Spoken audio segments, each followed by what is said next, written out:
Hey, welcome to The Know. I'm Ashley. And I'm Adam. Nintendo has finally announced some of the details for their Nintendo Switch Online service, which is launching in September. Up to this point, it's been kind of nebulous as to what exactly is and is not going to be included in that. Up to this point, we knew that their multiplayer gaming, which right now is free, Right. is going to be included in that service. So come September when it launches, if you want to play Nintendo Switch games online like Mario Kart or Splatoon 2, you're going to have to pay for it. They finally priced the service, so it's not bad price-wise if you look at it. We're going to break down, really quickly, let's break down what it costs, what it includes, what's staying free, all that stuff. And then we can get into some of the discussion, because I feel like there are a couple of contentious points here for us to really dig into. So, quick overview. It's going to cost $19.99 per year in the US. If you want a 3-month subscription instead, it's going to cost you $7.99 for the 3 months. Or if you want to pay monthly, it's $3.99. So basically, you get more than a 50% discount if you go by the year. Yeah, it's up to $48 a month. That's for crazy. For $4 a month. Holy shit. Right. So I think they're counting on people. Sorry, $48 a year. I don't know what I just said. $48 a year. Potentially. I followed you. So yeah, I think they're planning on people doing a yearly subscription. They're also offering a family plan that's only available in a year subscription, and that's $34.99. Again, these are US prices. Prices in different regions will vary, but the family plan is up to 8 accounts linked together in a family group. That's not something that exists yet. It's something that they're launching on May 15th, where you'll be able to put together a family group.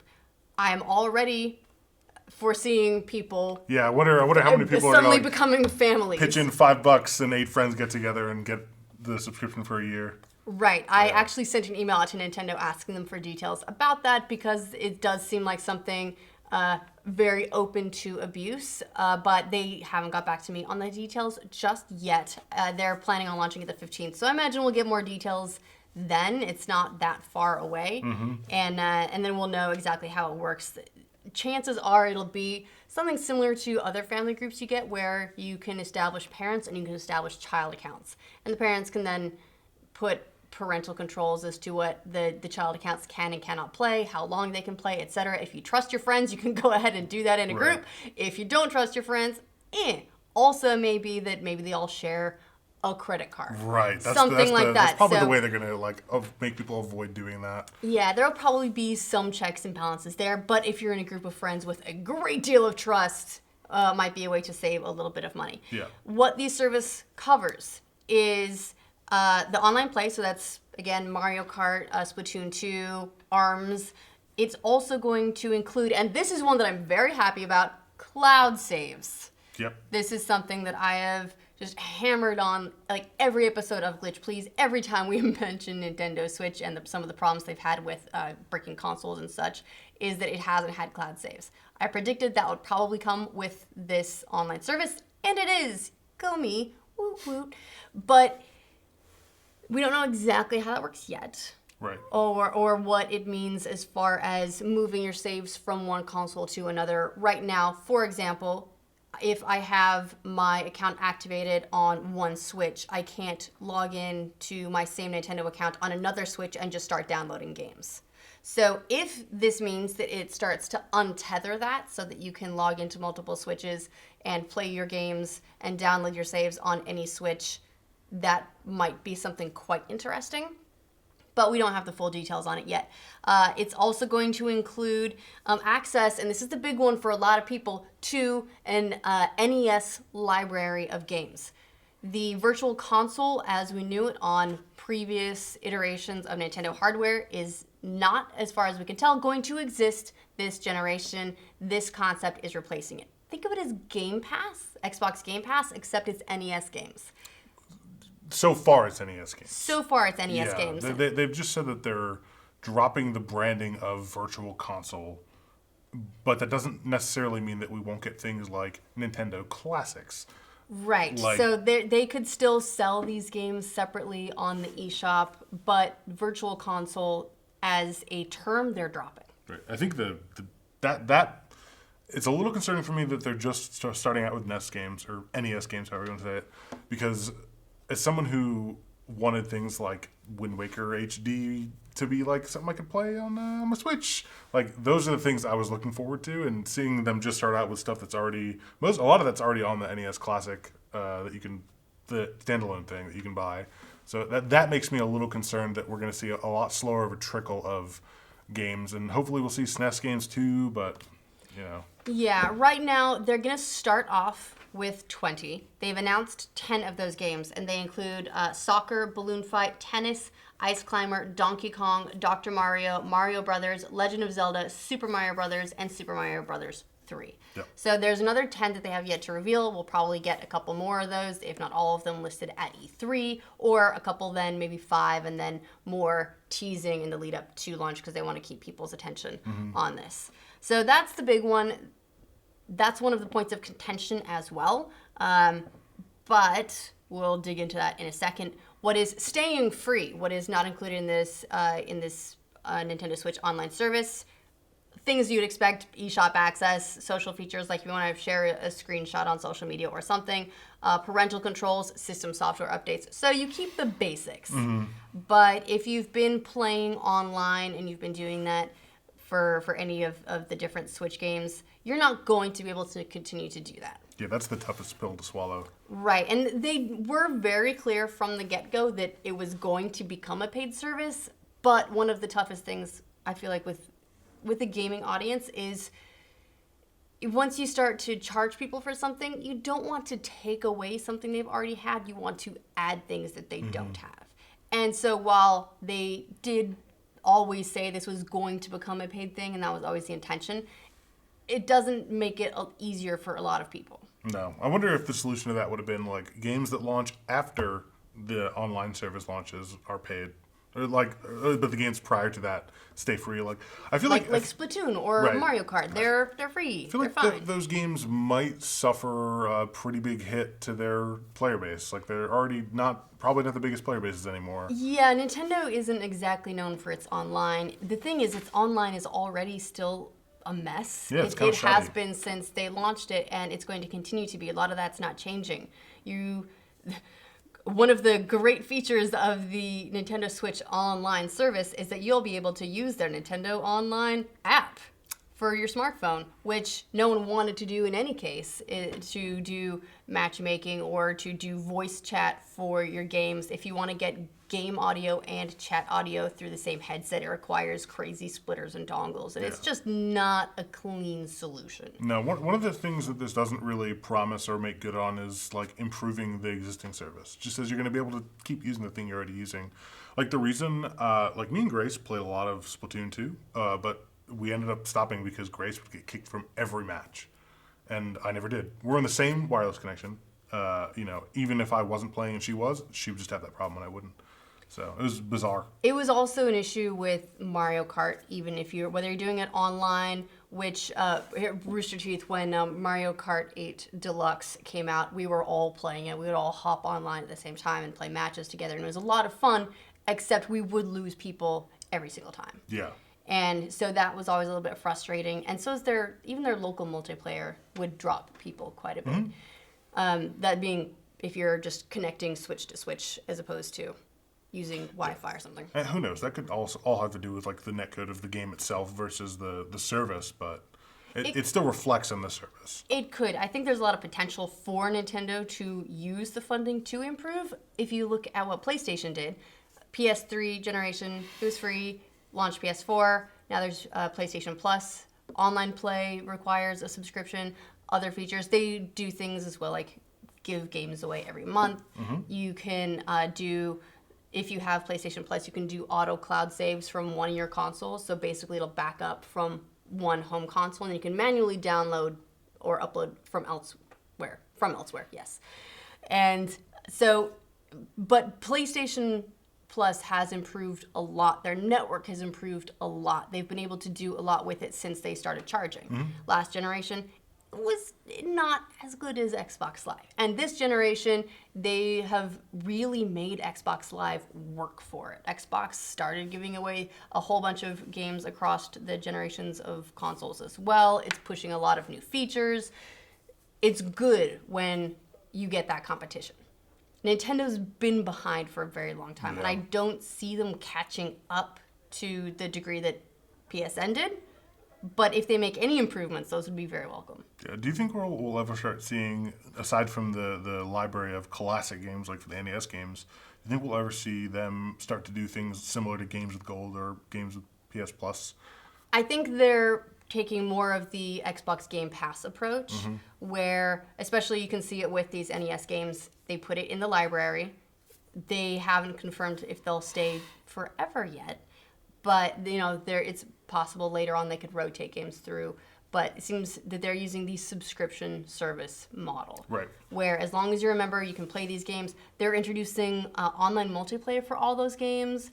And that varies depending on the game. Sometimes it's taking turns, sometimes it's playing together, sometimes it's past the controller, whatever. But they're introducing that sort of online multiplayer, assuming you can play online with your friends. It can actually get in a room with them and not lose connection. Yeah. I mean, So that is cool that they're taking these old games and updating them for modern online gaming a little bit. I guess the good point is that the good part of this is that they're not going for the full $50-$60 a year thing. And it's like Right. $20 a year is not a hard pill to swallow, but it is a little frustrating that we're going to get this, not the same level of service, but in certain aspects, the same exact level of service that we've already had for free. Right. A couple upgrades. Really, at this point, what I count is they're taking online play hostage. Mm-hmm. That's what it's going to feel like. It is. Yeah. And hold hostage as well the classic games library that they know there's a big demand for. Yeah. Also, the cloud saves is part of this, but there is still no free way for people to back up their saves. With like PlayStation and Xbox, you can plug in a hard drive and copy your stuff over that way. And there's just no way to manage saves without paying money for it. And that Right. seems a little not great to me. No, I agree with that. I've been so excited about cloud saves. I'm just happy to see it coming in any way with this service. But I can absolutely see what you mean, that it feels, again, like they're holding your saves hostage against you. Yeah. For. It's like, hey, nice saves would be a shame. It's if like something now happened to you. this is a $20 like save insurance instead of a $20 online service. But Yeah. And that said, I think that $20 isn't going to be a deal breaker for too many people. I feel like they at least were smart to set the price point low. I think this is where they're starting off, and in the future, maybe not in this generation, but I think we'll see their price go up as they figure out the online service a little bit more. I think they'll start to be more on par with like PlayStation and Xbox, with starting to offer bigger and more current free games, but also upping their price and hopefully making their service better. But we don't really know how this service will differ, if at all, from the actual quality of the service. Yeah, I think it's going to be baby steps. Nintendo has not prioritized online experiences. That's never been their thing. So this is really, they've been dipping their toe in. They did it with, there was online play for Wii U titles as well. Those will remain free. Mm-hmm. So if you did online with other platforms, that's not included in the Switch online service. It's just Switch. So at least those aren't being taken away. But it's taken Nintendo a very long time to slowly warm up to the idea of the internet being like a thing. Yeah. And so I think it's going to be a long process. If you are hoping for the service to bring Nintendo Switch up to par with Xbox Live or PSN, you are not going to be a happy camper.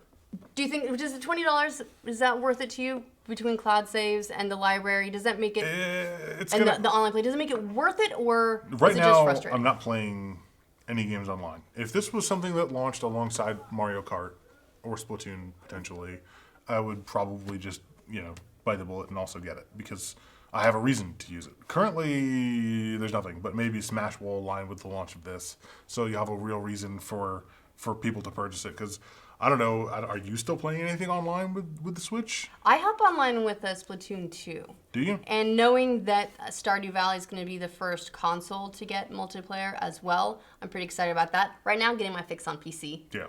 With the 1.3 beta, but I know that it's coming, and I have enjoyed, oddly enough, a lot of my online experiences with Switch. it's very weird not talking to anyone and having no communication. But some games I really just enjoy anyway, and that's stuff like Splatoon. Yep. So for me, I would get it. I mean, I'm gonna get it for the cloud saves just because I am so worried about being able to back that stuff up, and I'm hopeful as well that it means that I'll start to be able to untether from a specific Switch and be able to this way maybe have my Switch and then also be able to download my games on our studio Switch if I need to play something there. Again, Switch is less crucial for that than a lot of other consoles, I feel like, because I can pick it up and take it with me pretty easily. But I still don't like feeling locked in. Sure, I get that. Yeah, I think if there's something that like compels me to play online when this comes out, then I'll buy it. But I'll probably just wait until that is the case. All right. How much of an outrage is it that they got rid of Virtual Console? How mad does it make you? At all? I feel like it was a promise when like pre-launch of the console, and then like the console was coming out, and they're like, all right, Virtual Console's delayed, online service won't come out till the summer. And then they just kept delaying both of those things. They stopped talking about Virtual Console altogether. Yeah, we haven't heard them whisper about it for a long time. Now we know why. Yeah, and then, I kind of felt like that was a value add to the Switch. I don't think it's going away. I just think they're rebranding it. The words they said were it will not fall under the same, what they say, banner as games that like in the past have fallen under Virtual Console. So I'm just assuming that this means that they will just not have the term Virtual Console and call it something else. Something like N64 Classics or NES Classics or whatever. Hopefully we get some N64 Classics, DK64. Very much please. Thank you very much. And we do, to some degree, at least have the physical collections in the form of the miniature consoles, expensive as they are. And difficult to find. Since they're including hardware as well. Yes, still difficult to find. Not as bad now with the SNES Classic, but still not easy. Whereas if it was just there on the eShop, you could download it. It would be no problem. Yeah. Yeah, I do feel like it's a little bit of a broken promise, just because they did talk it up. Nintendo knows how important their library of games is. They know that drives sales. They saw it with the hardware. They are counting on, I think, their classic library to make the Switch Online subscriber numbers good. Yeah, I think a lot of people were expecting when the online service was launching, we'd also get the Virtual Console launch, and I think that's why they're putting in the NES games to sort of placate that a little bit. But it's not. It's definitely not to the scope or what everyone was hoping. I think because all they're announcing so far is NES games. They're saying there's 20 now, and there will be more NES games added as time goes on. But they're not specifying any other like generation, like they're not specifying any SNES or GameCube or anything like that. So I think that definitely has a few people worried, including myself. Yeah, there are a lot of games that I'd like to see come to, if not eShop, I'd like to see them come to eShop independently, but if they absolutely will not do that, then at least to this service, because I'm probably going to have it for other reasons. But it's going to be the number one driver for a pretty big number of people. Yeah. All right, let us know if you are planning on getting Nintendo Switch Online. How do you feel about the NES games being locked into this as a subscription service? Do you see it as a value add because you're going to have to get it for the online play or for the cloud saves or for another reason anyway, and this just makes it a better deal? Or is that a broken promise on Nintendo's part and it is just they're being really big jerks? Let us know in the comments. And to make sure you get all of the crazy new Nintendo news as it happens, there's going to be a lot more, I think, heading into E3. Make sure you like this video, and if you're new to this channel, subscribe to the know. Seriously, we do E3 in a big way here.